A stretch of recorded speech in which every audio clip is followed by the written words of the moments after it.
संगत प्रतिकार प्रतिबंधकर कारण जान तेबे ताहा वर्तमान प्रकाश कर।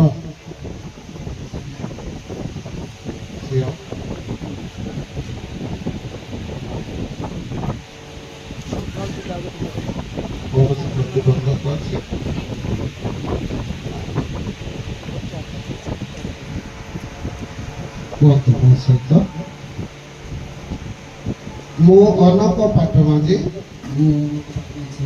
प्रतिज्ञा करुछि जे श्रीमती प्रेमांजलि माझी सहित शुभ परिणय सूत्र रे आबद्ध हेबा विषय रे कौनसी प्रतिबंधकर कारण जाने नहीं।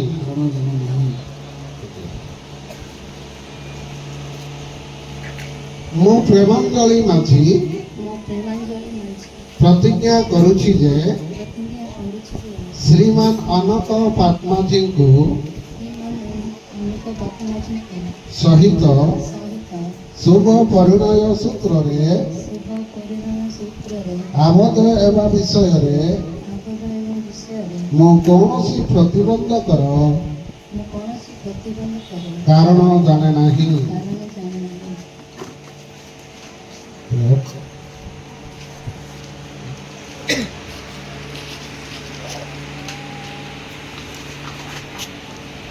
श्रीमान अनक पाटमाझी तुम्हें की विवाह पवित्र संबंध रे ईश्वर मांगलिक विधान अनुजाई दाम्पत्य प्रेम रे श्रीमती प्रेमांजलि माझी को निजर विवाहित पत्नी स्वरूप ग्रहण करिब। तुम्हें कि सर्वावस्था प्राणर सहित प्रेम समादर सांत्वना और प्रतिपालन करिब। पुणी मृत्यु विच्छेद पर्यंत केवल ए स्त्री आबद्ध रही विशुद्ध और पवित्र प्रणय सहित बास करिब।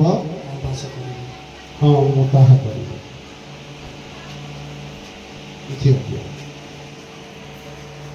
श्रीमती प्रेमांजलि माझी तुम्हें कि विवाह पवित्र बंधन रे ईश्वर मंगल विधान अनुजाई दाम्पत्य प्रेम रे श्रीमान अनक माझी को निजर विवाहित स्वामी स्वरूप ग्रहण करिब।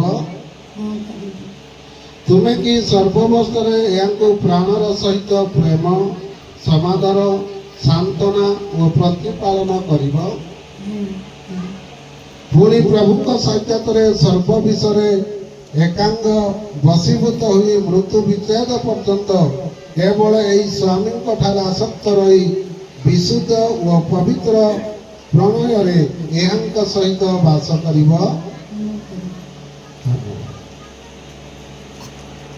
यही समय वर 25 वर्ष एवं कन्या 22 वर्ष एमानकर विवाहर पूर्ण वयस्क मुझी पुरोहित भाव विवाह समिति क्रमे से कन्या पिता मु आह्वान करी कन्या को बर हस्त समर्पण करेंगे। प्रेमांजलि एवं अनक आप निजुड़ाई अनेक नव जुग अनेक समस्या आतक मध्य निजुड़ाई प्रेमांजलि झीनी लगती निहती आसवाका प्रेमांजलि झीनी निकाली शक्ति किंतु ताली मारिबा बोलबोली करिबा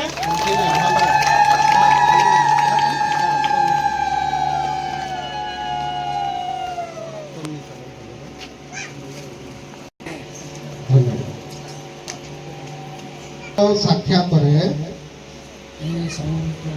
साक्षात मु अनक माझी सर्वशक्तिमान ସର୍ବଶକ୍ତିମାନ ସର୍ବଦର୍ଶୀ ସର୍ବଦର୍ଶୀ ଈଶ୍ୱରଙ୍କ ସମ୍ମୁଖରେ ଈଶ୍ୱରଙ୍କ ସମ୍ମୁଖରେ ଓ ଆମ୍ଭମାନଙ୍କ ପ୍ରଭୁ ଯୀଶୁ ଖ୍ରୀଷ୍ଟଙ୍କ ନାମରେ ଓ ଆମମାନଙ୍କ ପ୍ରଭୁ ଯୀଶୁଖ୍ରୀଷ୍ଟ ନାମରେ ତୁମ୍ଭକୁ ତୁମ୍ଭକୁ ଅର୍ଥାତ୍ ଅର୍ଥାତ୍ ଶ୍ରୀମତୀ ପ୍ରେମାଞ୍ଜଳି ମାଝୀ ଶ୍ରୀମତୀ ପ୍ରେମାଞ୍ଜଳି ମାଝୀ ମୋର ବିବାହିତ ପତ୍ନୀ ସ୍ୱରୂପେ ମୋର ବିବାହିତ ପତ୍ନୀ ସ୍ୱରୂପେ ଆଜିଠାରୁ ଆଜିଠାରୁ ସୁଖରେ ବା ଦୁଃଖରେ ସୁଖରେ ବା ଦୁଃଖରେ ସମ୍ପଦରେ ବା ବିପଦରେ ସମ୍ପଦରେ ବା ବିପଦରେ ସୁସ୍ଥତାରେ ବା ଅସୁସ୍ଥତାରେ ସୁସ୍ଥତାରେ ବା ଅସୁସ୍ଥତାରେ ଈଶ୍ୱରଙ୍କର ପବିତ୍ର ବିଧାନ ଅନୁସାରେ ଈଶ୍ୱରଙ୍କର ପବିତ୍ର ବିଧାନ ଅନୁସାରେ ଆଜୀବନ ଆଜୀବନ ପ୍ରେମ ପ୍ରେମ ସମାଦର ସମାଦର ଓ ପ୍ରତିପାଳନ କରିବାକୁ ଓ ପ୍ରତିପାଳନ କରିବାକୁ ଗ୍ରହଣ କରୁଅଛି। ଗ୍ରହଣ କରୁଅଛି। ଏହି ପ୍ରତିଜ୍ଞା ରକ୍ଷାର୍ଥେ ଏହି ପ୍ରତିଜ୍ଞା ରକ୍ଷାର୍ଥେ ମୁଁ ବିଶ୍ୱାସ ସହକାରେ ମୁଁ ବିଶ୍ୱାସ ସହକାରେ ହସ୍ତ ପ୍ରଦାନ ପୂର୍ବକ ହସ୍ତ ପ୍ରଦାନ ପୂର୍ବକ ତୁମକୁ ତୁମକୁ ମହର ବାକ୍ୟ ମୋହର ବାକ୍ୟ ଦାନ କରୁଅଛି। ଦାନ କରୁଅଛି। ପ୍ରଭୁ ମୋର ସହାୟ ହୁଅନ୍ତୁ। ମହର ହୃଦୟ ତୁମର ହେଉ, ମୋର ହୃଦୟ ତୁମର ହେଉ, ତୁମର ହୃଦୟ ମହର ହେଉ। ତୁମର ହୃଦୟ ମୋର ହେଉ। ପୁଣି ଆମ୍ଭମାନଙ୍କର ଉଭୟର ପୁଣି ଆମ୍ଭମାନଙ୍କର ଉଭୟର ସମ୍ମିଳିତ ହୃଦୟ ସମ୍ମିଳିତ ହୃଦୟର ଈଶ୍ୱରଙ୍କର ହେଉ। ଈଶ୍ୱରଙ୍କର ହେଉ। ଝିଅକୁ ସାକ୍ଷାତରେ ମୁଁ ପ୍ରେମାଞ୍ଜଳି ମାଝୀ ସର୍ବଶକ୍ତିମାନ ସର୍ବଦର୍ଶୀ ଈଶ୍ୱରଙ୍କ ସମ୍ମୁଖରେ ଓ ଆମ୍ଭମାନଙ୍କ ପ୍ରଭୁ ଯୀଶୁ ଖ୍ରୀଷ୍ଟଙ୍କ ନାମରେ ତୁମକୁ ଅର୍ଥାତ୍ ଶ୍ରୀ ଅନକ ପାଦମାଝୀଙ୍କୁ ମହର ବିବାହିତ ସ୍ୱାମୀ ସ୍ୱରୂପେ ଆଜିଠାରୁ ସୁଖରେ ବା ଦୁଃଖରେ ସମ୍ପଦରେ ବା ବିପଦରେ ସୁସ୍ଥତାରେ ବା ଅସୁସ୍ଥତାରେ ଈଶ୍ୱରଙ୍କ ପବିତ୍ର ବିଧାନ ଅନୁସାରେ ଆଜୀବନ ପ୍ରେମ ସମାଜର ଓ ପ୍ରତିପାଳନ କରିବାକୁ ଗ୍ରହଣ କରୁଅଛି। ଏହି ପ୍ରତିଜ୍ଞା ରକ୍ଷାର୍ଥେ ମୁଁ ବିଶ୍ୱାସ ସହକାରେ ହସ୍ତ ପ୍ରଦାନ ପୂର୍ବକ ତୁମକୁ ମହର ବାକ୍ୟ ଦାନ କରୁଅଛି। ପ୍ରଭୁ ମୋର ସହାୟ ହୁଅନ୍ତୁ। ମହର ହୃଦୟ ତୁମର ହେଉ, ତୁମର ହୃଦୟ ମହର ହେଉ। ପୁଣି ଆମ୍ଭମାନଙ୍କର ଉଭୟଙ୍କ ସମ୍ମିଳିତ ହୃଦୟ ଈଶ୍ୱରଙ୍କ ହେଉ।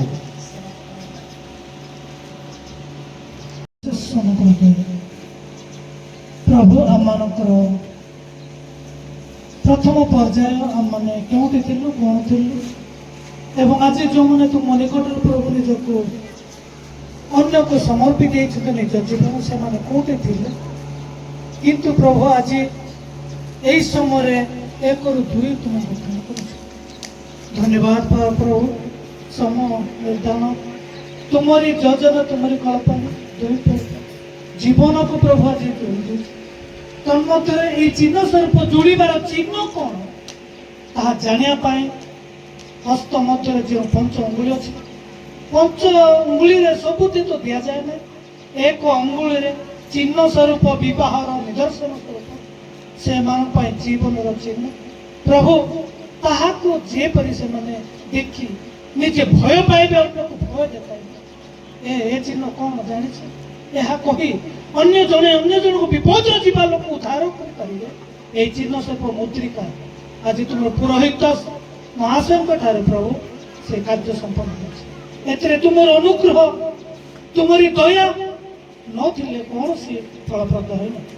ପ୍ରଭୁ ଏତେବେଳେ ଆମେ ମାନେ କାର୍ଯ୍ୟ କରିବୁ ଜଗତ ମଧ୍ୟ ତୁମର ଅନୁଗ୍ରହ ଦୟା ଏ ମୁଦ୍ରିକା ପ୍ରତି ପୁଷ୍ପମାଳ ପ୍ରତି ପରସ୍ପର ପିନ୍ଧାଇବେ। ପ୍ରଭୁ ତାହା ଜୀବନର ଶେଷ ସନ୍ଧ୍ୟା ପର୍ଯ୍ୟନ୍ତ ନିଜ ଜୀବନରେ ପ୍ରଭୁ ତା ଉପଲବ୍ଧି କରିବେ, ବୁଝିବେ, ଏଥିର ଗୁରୁତ୍ୱ ଉପଲବ୍ଧି କରିବେ। ସେ ଅନୁଗ୍ରହ ସେମାନଙ୍କ ଜୀବନରେ ମିଳିବ। ସାହାଯ୍ୟକାରୀ ପରମେଶ୍ୱର ଏ ସମସ୍ତ ମୁଦ୍ରିକା ଏବଂ ପୁଷ୍ପଗୁଚ୍ଛ ତୁମମାନଙ୍କୁ ସମର୍ପିତ ମଧ୍ୟମୟ ଯୀଶୁ ନାମରେ ପ୍ରାର୍ଥନା ଉତ୍ସର୍ଗ କରୁ।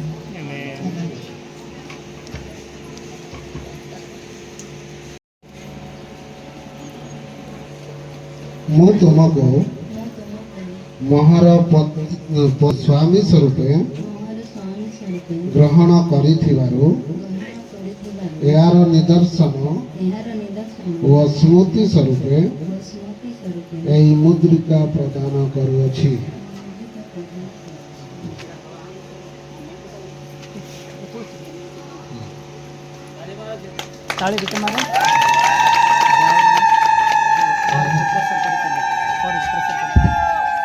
ଗ୍ରହଣ କରିଥିବାରୁ ଏହାର ନିଦର୍ଶନ ଓ ସ୍ମୃତି ସ୍ୱରୂପେ ଏହି ମୁଦ୍ରିକା ପ୍ରଦାନ କରୁଅଛି।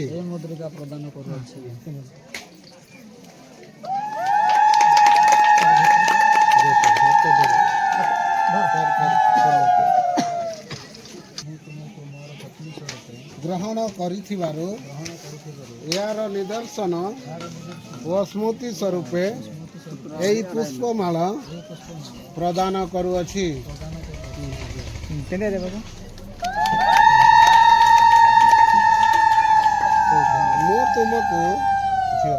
ମୁଁ ତୁମକୁ ମୋର ସ୍ୱାମୀ ସ୍ୱରୂପେ ଗ୍ରହଣ କରିଥିବାରୁ ଏହାର ନିଦର୍ଶନ ଓ ସ୍ମୃତି ସ୍ୱରୂପେ ଏହି ପୁଷ୍ପମାଳ ପ୍ରଦାନ କରୁଅଛି।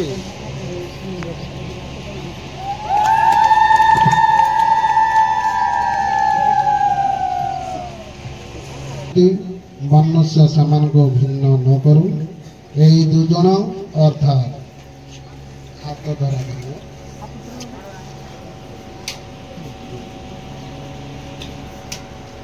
ଏହି ଦୁଇ ଜଣ ଅର୍ଥାତ୍ ଶ୍ରୀମାନ ଅନନ୍ତ ପାଟମାଝୀ ଏବଂ ଶ୍ରୀମତୀ ପ୍ରେମାଞ୍ଜଳି ମାଝୀକୁ ପବିତ୍ର ପରିଣୟ ସୂତ୍ରରେ ଆବଦ୍ଧ ହେବା ନିମନ୍ତେ ଏହି ସଭାର ସାକ୍ଷାତରେ ଏବଂ ଈଶ୍ୱରଙ୍କର ସମ୍ମୁଖରେ ସ୍ୱୀକୃତି ହୋଇଅଛନ୍ତି। ପୁଣି ପରସ୍ପର ହସ୍ତ ଧରି ଅଛନ୍ତି ଏବଂ ବିବାହ ଚିହ୍ନ ମଧ୍ୟ ଦେଇ ଅଛନ୍ତି ବା ଗ୍ରହଣ କରିଛନ୍ତି। ତେଣୁ ମୁଁ ଆଜିର ପୁରୋହିତ ଭାବରେ ଅତଏବ ମୁଁ ପିତା ପୁତ୍ର ଓ ପବିତ୍ର ଆତ୍ମାଙ୍କ ନାମରେ ପୁଣି ରାଷ୍ଟ୍ର ବିଧି ଅନୁସାରେ ଏମାନଙ୍କୁ ଆଜିଠାରୁ ସର୍ବ ସମ୍ପର୍କରେ ସ୍ୱାମୀ ଓ ସ୍ତ୍ରୀ ବୋଲି ସ୍ୱୀକାର ଓ ପ୍ରକାଶ କରୁଅଛି।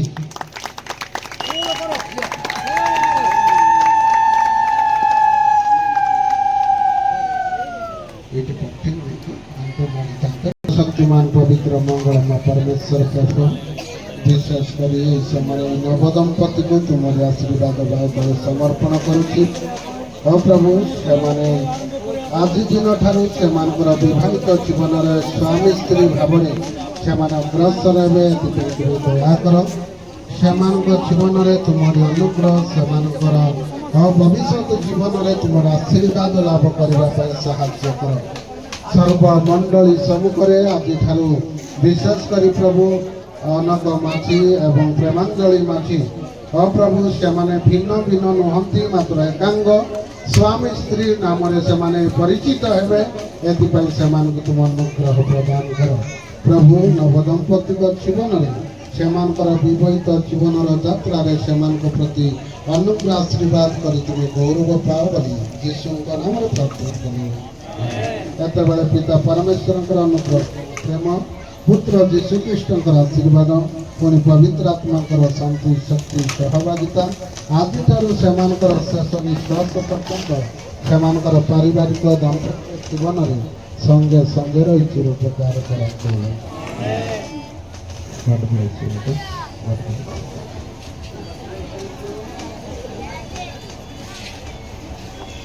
विवाह कार्य को समाप्त करवा ये जदि पाई जहन 3:29 पद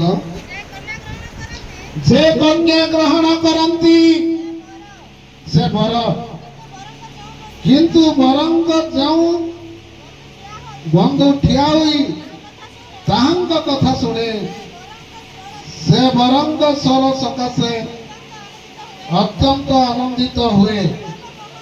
ଅତଏବ ମହର ଏହି ଆନନ୍ଦପୂର୍ଣ୍ଣ ହୋଇଅଛି। ଧନ୍ୟବାଦ। ଆଜି ଏ ବାକ୍ୟ କହିଲେ ଅନେକ ସମୟ ଲାଗିବ, କିନ୍ତୁ ବିଶେଷ କରି ପ୍ରେମାଞ୍ଜଳି ମାଛି ଏବଂ ଅନନ୍ତ ପଦ୍ମାଛି ଆଜି ତୁମମାନଙ୍କର ଜୀବନରେ ବିବାହ ଜୀବନରେ ଏକ ଆନନ୍ଦ ପୂର୍ଣ୍ଣ ହୋଇଛି। ଯେପରି ସେଇଦିନ ଆଦମ କହିଲେ ଏଥର ହେଲା ଏହା ମୋର ମାଂସର ମାଂସ ଅସ୍ଥିର ଅସ୍ଥି, କାରଣ ଏହା ନରଙ୍କ ଠାରୁ ଜାତ ନାରୀ।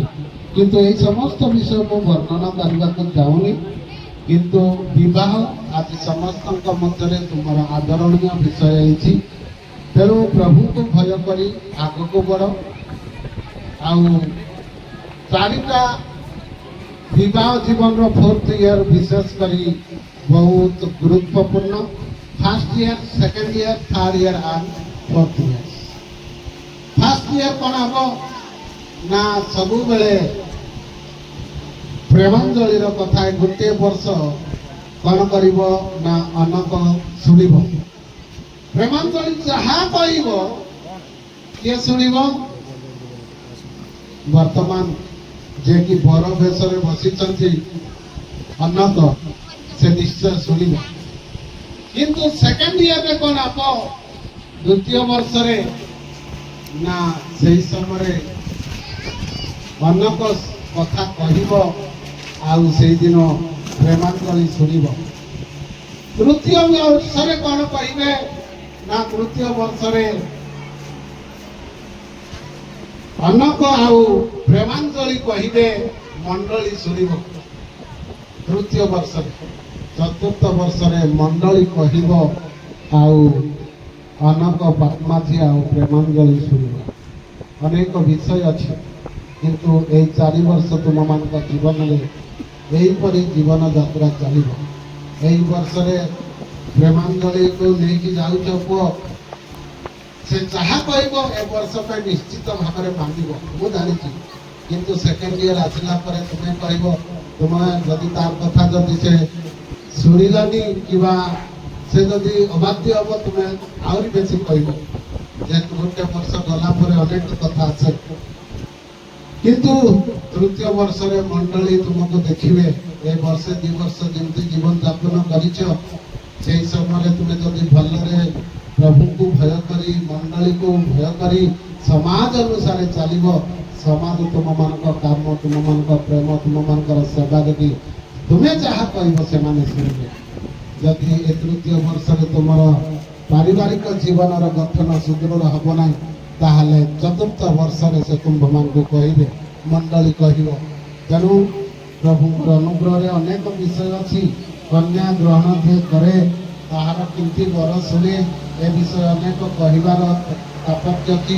ଆଉ ତାଙ୍କର ଯେଉଁ ବିବାହ କାହିଁକି ଆଦରଣୀୟ ବୋଲି ଲେଖାଇଛି, ସେ ବିଷୟରେ କହିବାର ଅନେକ ସମୟ ଅଛି। କିନ୍ତୁ ମୁଁ ଆଜି ଆପଣମାନଙ୍କ ସମ୍ମୁଖରେ ସେହିପରି ଶିକ୍ଷା ଦେଉନାହିଁ।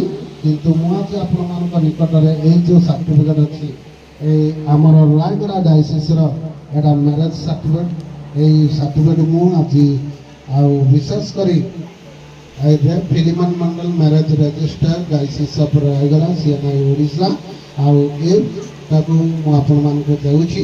আউ পুଅର ନାଁ ହେଉଛି ଅନକ ପାଟମାଛି। ଅନକ ପାଟମାଛି, ଝିଅର ନାଁ ହେଉଛି ଆଉ ପ୍ରେମାଞ୍ଜଳି ମାଝୀ। ସେମାନେ ବେତଗଣ୍ଡା ମଣ୍ଡଳୀର। ଆଉ 3/6/2024 ବା ଅର୍ଥାତ୍ ଆଜି ସେମାନେ କ'ଣ କରିଛନ୍ତି, ମ୍ୟାରେଜ୍ ରେଜିଷ୍ଟର ହେଇଛନ୍ତି। ତେଣୁକରି ସର୍ବସମ୍ମୁଖରେ ମୁଁ ସେମାନଙ୍କୁ ସ୍ୱାମୀ ସ୍ତ୍ରୀ ଭାବରେ ରାଷ୍ଟ୍ରୀୟ ବିଧିବିଧାନ ଅନୁସାରେ 1872 ନିୟମାବଳୀ ଅନୁସାରେ ସେମାନଙ୍କ ବିବାହ କାର୍ଯ୍ୟକୁ ସମ୍ପୂର୍ଣ୍ଣ କରିଛି ବୋଲି ମୁଁ ଈଶ୍ୱରଙ୍କୁ ଧନ୍ୟବାଦ ଦେବା ସଙ୍ଗେ ସଙ୍ଗେ ଆପଣମାନେ ଯେତେ ଜଣ ଏଠାରେ ଉପସ୍ଥିତ ଅଛନ୍ତି ପ୍ରତ୍ୟେକଙ୍କୁ ମଧ୍ୟ ଆନ୍ତରିକତା ସହିତ ମୁଁ ଧନ୍ୟବାଦ ସହିତ ଆଉ ଜ୍ଞାପନ କରିଥିବା ନମସ୍କାର ଜଣାଉଛି। ଏହି ସମୟରେ ମୁଁ ଅନୁରୋଧ କରିବି ଆଉ ପୁଅ ଅନକ ଆଉ ଝିଅ ପ୍ରେମାଞ୍ଜଳି ସେମାନେ ଆସିବେ, ସିଗ୍ନେଚର କରିବେ ଏବଂ ବାପା ପକ୍ଷରୁ ଜଣେ, ବାପା ଆଉ ବର ପକ୍ଷରୁ ଜଣେ, କନ୍ୟା ପକ୍ଷରୁ ଜଣେ ଆସିବେ, ସିଗ୍ନେଚର କରିବେ।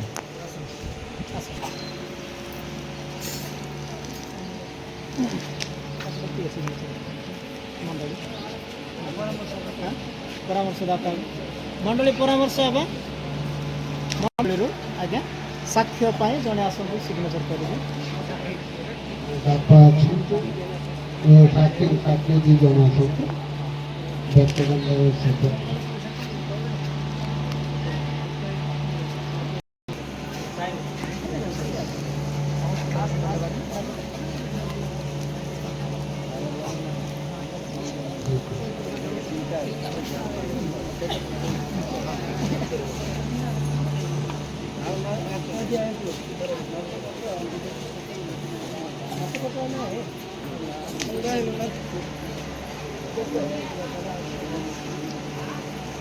ଅନୁରୋଧ କରିବି ପ୍ରେମାଞ୍ଜଳି ଆଉ ଅନକ ସେମାନେ ଆସିବେ ନିଜର ବିବାହ ସାର୍ଟିଫିକେଟ୍ ନେଇକି ଭଲରେ ରଖିବ ଆଉ ଭବିଷ୍ୟତରେ ଯେକୌଣସି ଗଭର୍ଣ୍ଣମେଣ୍ଟ କାର୍ଯ୍ୟରେ ବ୍ୟବହାରରେ ବିନିଯୋଗ କରିବ। ଧନ୍ୟବାଦ।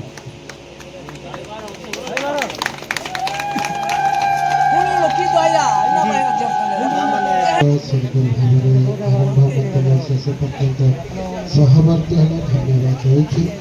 ବିଶେଷ କରି ପ୍ରଭୁ ଆଜିର ନବ ଦମ୍ପତିକୁ ମୁଁ ତୁମର ହସ୍ତରେ ସମର୍ପଣ କରୁଛି। ସେମାନଙ୍କର ବିବାହିତ ଜୀବନ ସୁଖ ସମୃଦ୍ଧିର ସହିତ ଅଗ୍ରସର ହେବା ପାଇଁ ସାହାଯ୍ୟ କର। ଉଭୟ ଦୁଇଟି ବନ୍ଧୁକୁ ମିଳନତାରେ ବସାଇଲ ଧନ୍ୟବାଦ ଦେଉଛି। ପ୍ରଭୁଙ୍କ ପ୍ରତ୍ୟେକଙ୍କୁ ଯେପରି ଆସିଛନ୍ତି ସେପରି କୁଶଳରେ ନିଜ ନିଜ ସ୍ଥାନକୁ ସୁରକ୍ଷିତରେ ପହଞ୍ଚିବା ପାଇଁ ଉତ୍ତମ ପାଗ ଉତ୍ତମ ପରିବେଶ ଦେଇ ପ୍ରତ୍ୟେକଙ୍କୁ ପହଞ୍ଚାଇଥିଲେ। ସମସ୍ତ କାର୍ଯ୍ୟ ତୁମ ନାମରେ ଆରମ୍ଭ କରି ସମାପ୍ତ କରିଛ ବୋଲି ଧନ୍ୟବାଦ ଦେଇ ଯୀଶୁଙ୍କ ନାମ ପ୍ରଭୁଙ୍କ ଦାସ ଦାସ ଏବଂ ମୋର ଭାଇ ଓ ଭଉଣୀମାନଙ୍କୁ ପ୍ରଭୁ ଶିଶୁ ଶିଖାଇଥିବା ପ୍ରେମ ନମସ୍କାର ଜଣାଉଛି ସମସ୍ତଙ୍କୁ ନମସ୍କାର। मुझे मोहर अनुमति छोटू बड़ पर्यंत आम चोरी खेल सब क्षेत्र रही से समय कम कौन से क्षेत्र तुम मान मन दुख कथा कही मन में बाधिबा कथा गुड़ा कही तेरे मत क्षमा कर एतिके कहिके मो तुमको मो भक्तव्य बहुत करुछि।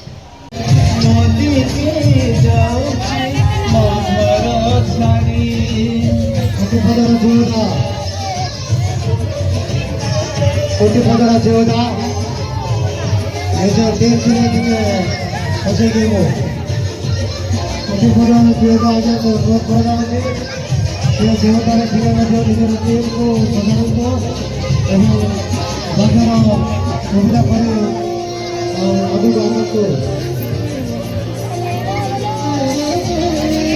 कोटी पदर जोदा भाई जो बड़ा को मुझे अपने को भाई का तो जैसा मैं जो को अवसर करिया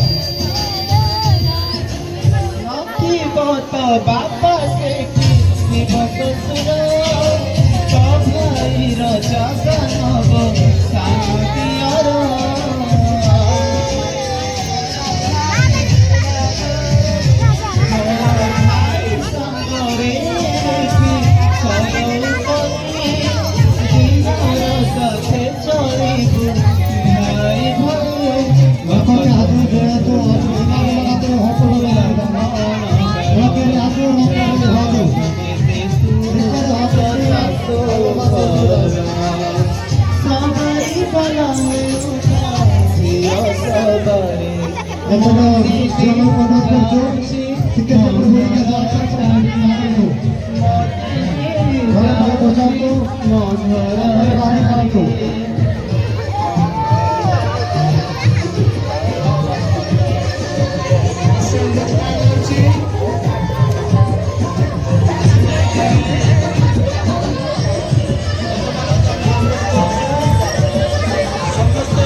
मोरे कांदिले भौणी भाई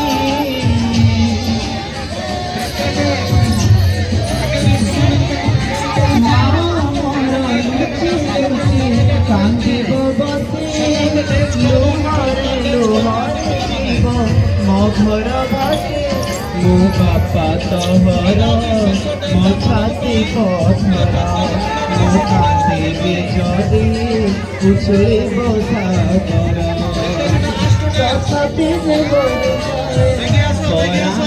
छाड़े मते जाऊची मो घर छड़ी मते जाऊ